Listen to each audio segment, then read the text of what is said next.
Welcome to Fast Effect Double Speed Magic the Gathering from ELD's Time Vault Games in Bellingham, Mass. And we are starting out fast here. Turn 2 for Matt on Sneak and Show, casting a Jace the Mind Sculptor. Andrew with just a single Tundra in play, now facing down a Jace plus 4 mana on the other side of the board. And this is looking very much favored for Matt here, starting on turn 2. Andrew just casting a cantrip on turn 1. And really playing from behind here.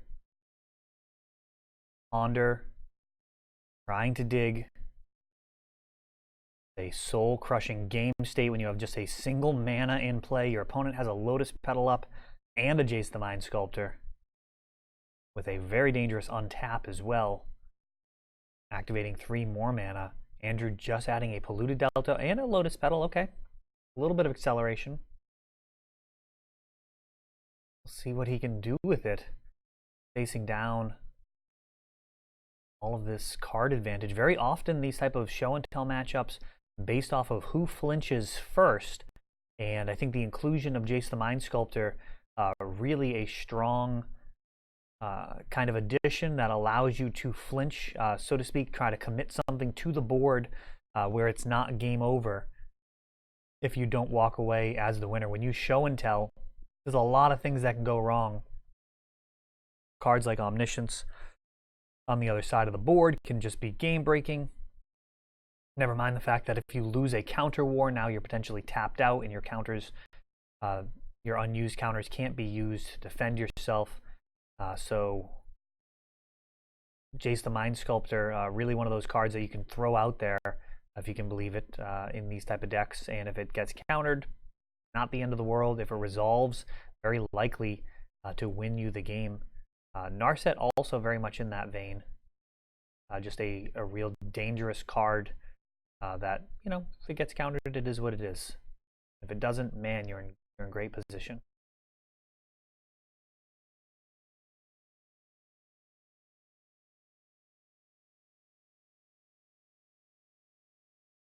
Andrew have here.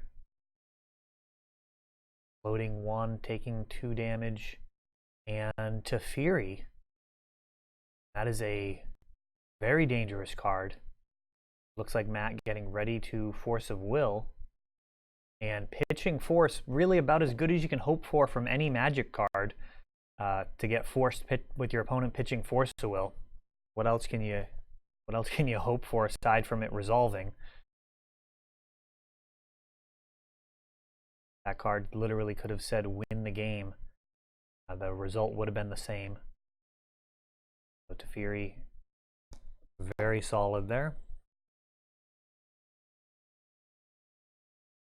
Potentially clearing the way for future stuff, but now things turning quite bad. Sneak attack. Oh, and not even paying the 2. He wants to just end this now. He had 2 Lotus Petals, could have paid for Spell Pierce instead. Flusterstorming back just because he really wants the red mana to activate now. He's got the Gristlebrand. Can he find another Lotus Petal and an Emrakul? Well, he doesn't even need it. He's got the land. How about just the Emrakul? No? Okay. He's coming in for 7. So he's going to be able to draw 7 more cards now after that lifelink, going up to 14.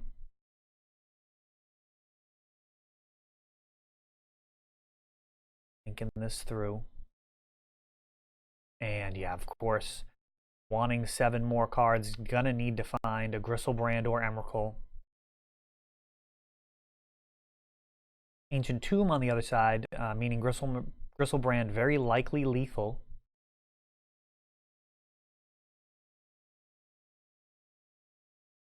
Andrew probably gonna need to use all of his resources to make something happen here.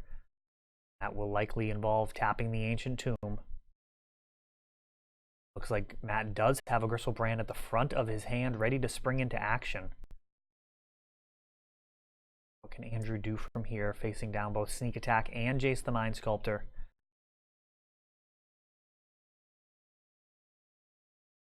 Loading a colorless off this Ancient Tomb. And Impulse. Yeah, that's probably not part of a winning sequence of plays. Really needed to have something in hand.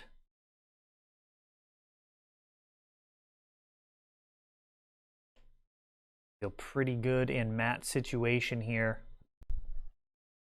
My opponent using their resources for things that don't just win the game and have no real potential threat to win the game. You know, a card like Show and Tell, that's a real concern.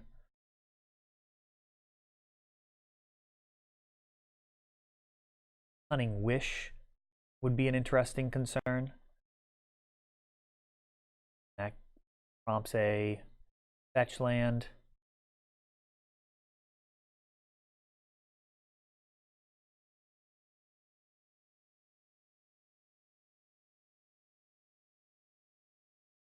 And Spell Pierce is going to counter it, showing the Gristlebrand moving on to game 2. Cunning Wish could get Trick Bind, which can get a little, for lack of a better word, tricky. That will counter Sneak Attack if Matt doesn't activate it twice. When you're playing against Trick Bind, you can just play right through it there. Just activate, and then without passing priority, activate again, or even a third time if you wish. And then they can counter one of those triggered abilities, or one of those activated abilities, and you won't be able to play any more moving forward. But while you have priority, you can put as many of those activated abilities on the stack. So just a little informative tidbit there for those who haven't played Sneak Attack versus Trick Bind. Of course, the split second on that card, just one of those things that you just have to be aware of, be able to play around.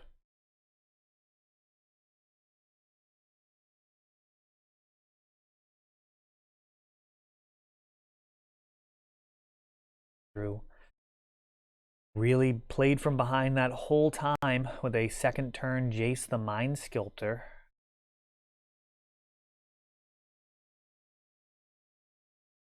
We'll see what this looks like in game 2.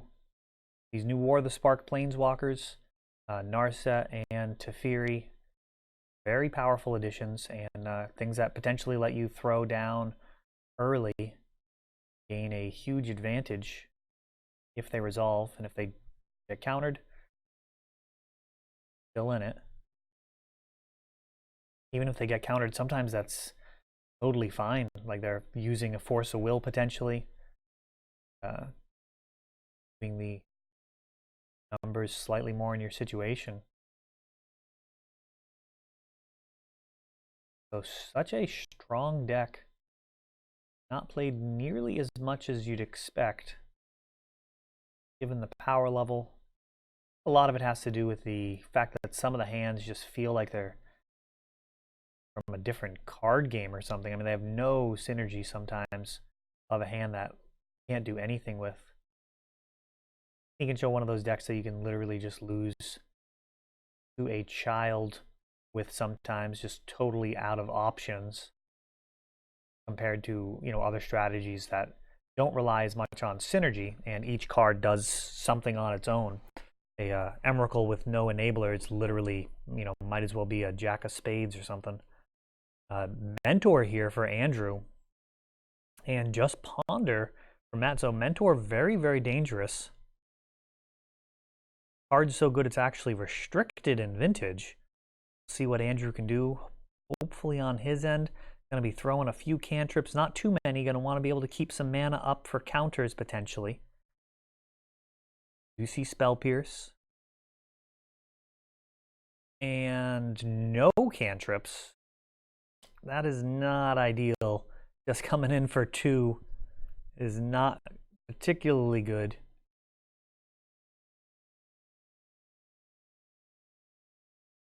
An 8-turn clock, not the most impressive thing here. Show and Tell.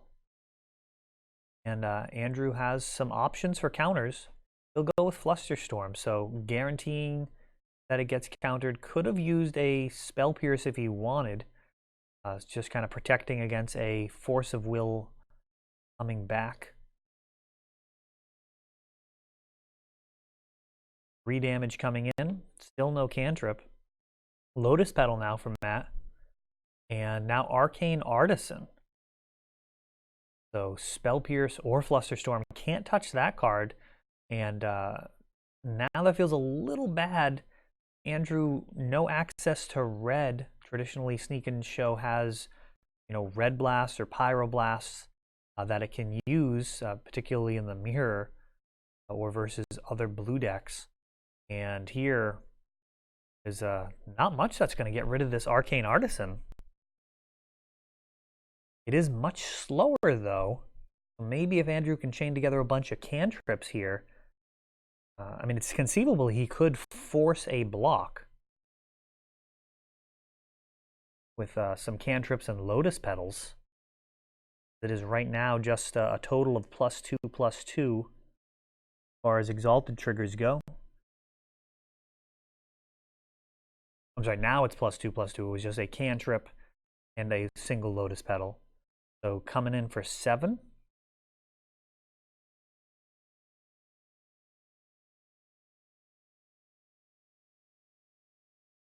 Yeah, just 7. So Matt going to go down to 6.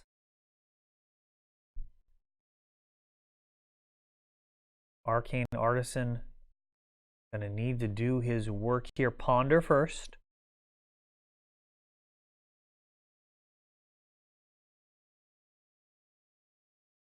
And Spell Pierce being thrown out just to try and restrict the mana.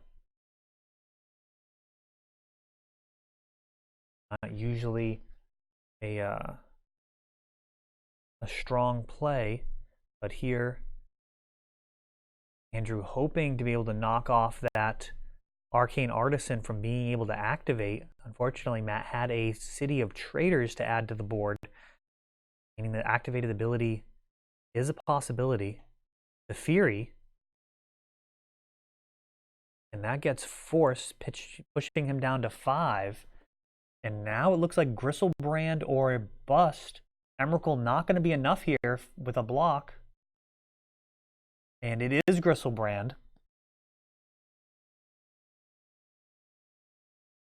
So just 1 damage net coming in. 8 damage from the tokens. 7 life gained. Ooh. This is a tough game state here. So Matt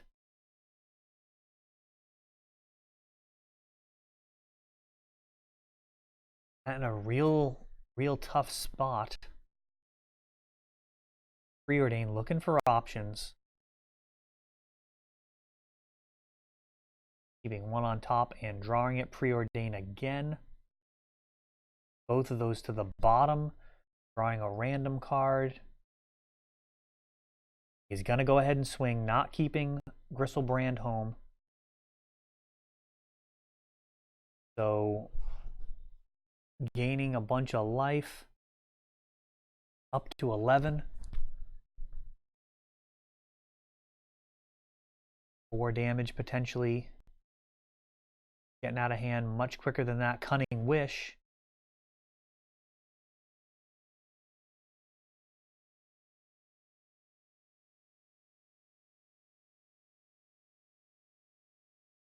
Force down to 10. 8 damage here. And Show and Tell.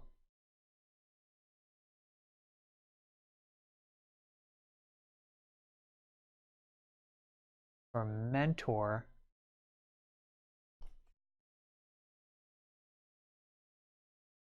It looks like 12 damage.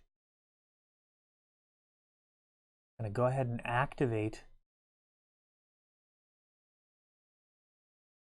Could he have blocked there? If that life total was correct, it looks like he could have blocked. I'm not sure what I'm missing.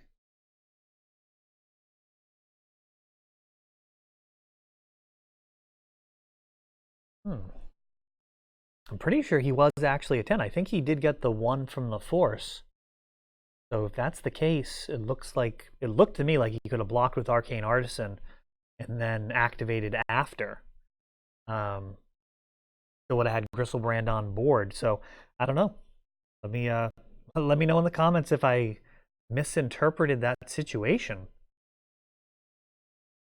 or if that was an onboard line that Matt didn't see. This is the end of a pretty long tournament. This is the ELD Open, top 4. Right before the finals here. Has been playing all day. It is tough to play your best Magic the whole way through. Yeah, let me know. Let me know in the comments if maybe Matt was actually at 9. That would make a lot of sense. His 9 damage would come through even with a block. Alright, we've had a couple of turn 2 plays that were super impactful. Mentor last game for Andrew. Game 1, Jace the Mind Sculptor. Usually, I think in these matchups, whoever flinches first loses, and this kind of new deck building has proven to be the opposite of that. Both players able to get down a threat and really impact the board early before opposing counters can have anything to say about it. Really taking advantage of the removal light nature of these decks. You know, a deck like Grixis has tons of ways of removing different early resolved cards. Omnitell and Sneak and Show really don't have much to say about what's on the board other than trying to add their own absurd cards to it with Show and Tell or Sneak Attack.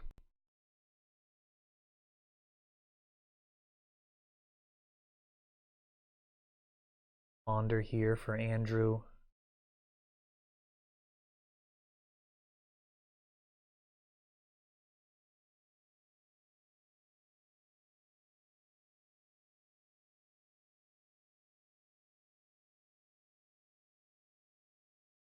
Adding a Tundra to his board. Matt with just a couple of fetch lands right now.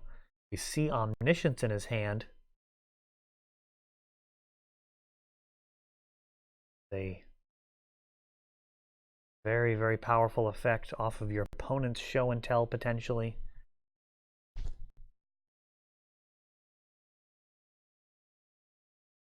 Always liked Vendilion Click in the mirror. Card we don't really see much play of.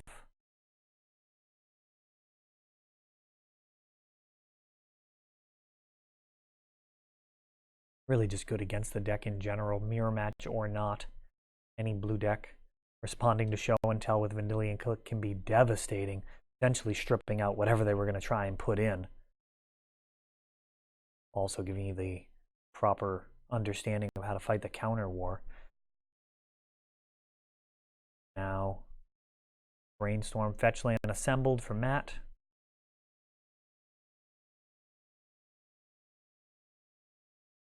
Spell Pierce. Andrew untapping. Ponder has not made his land drop. Could be looking at a 3-mana play here. Anything from Show and Tell to Teferi to Mentor. Look to do something impactful or just keep some counter magic up.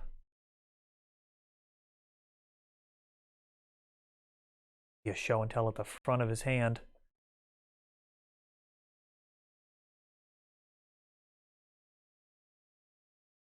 Impulse during the end step.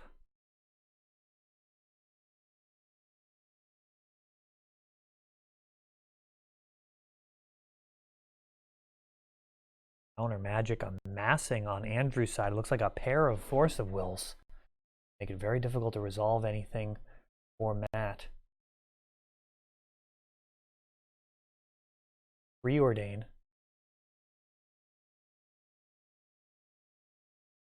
That goes through. To resolve anything, I do mean game-winning spells. Andrew likely to permit any type of cantripping happen. Matthew tries to sculpt his own hand. Really something you want to stop unless it's along the lines of that Brainstorm there. That was a nice one-for-one trade, potentially maximizing the utility of that Spell Pierce, which can become potentially dead as the game goes on, depending on how the mana bases develop.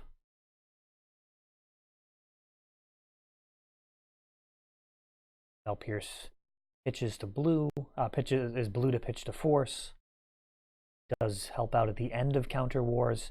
Has a lot of strengths to it, but man, there are certainly some times where it just feels awful to not be able to stop your opponent's spells. And Matt actually just going to discard and just pitches a sneak attack right into the bin rather than cast it, losing those 2 Lotus Petals. Just has zero confidence that it would actually resolve. His mana base a real hindrance right now.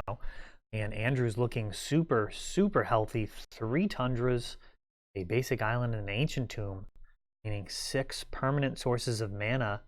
The Matt's 2 right now, just a couple of volcanic islands. And another Lotus Petal.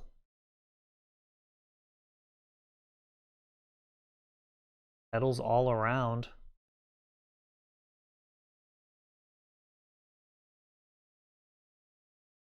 And Arcane Artisan. That's going to lead to a hard cast force. Matt's going to force back pitching Brainstorm. And now Flusterstorm. Going to knock that Force of Will out. A Flusterstorm back at the other Force of Will now.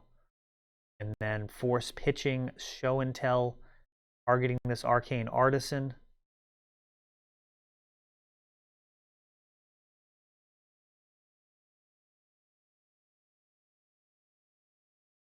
Matt attempts another force.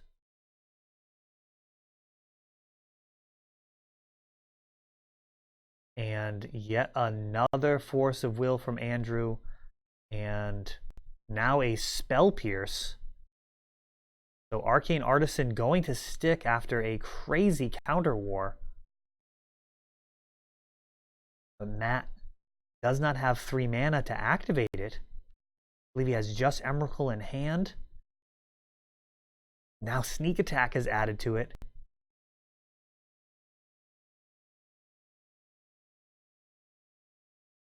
City of Traders right off the top like a champion. Show and Tell. For Omniscience, Preordain, activating Arcane Artisan.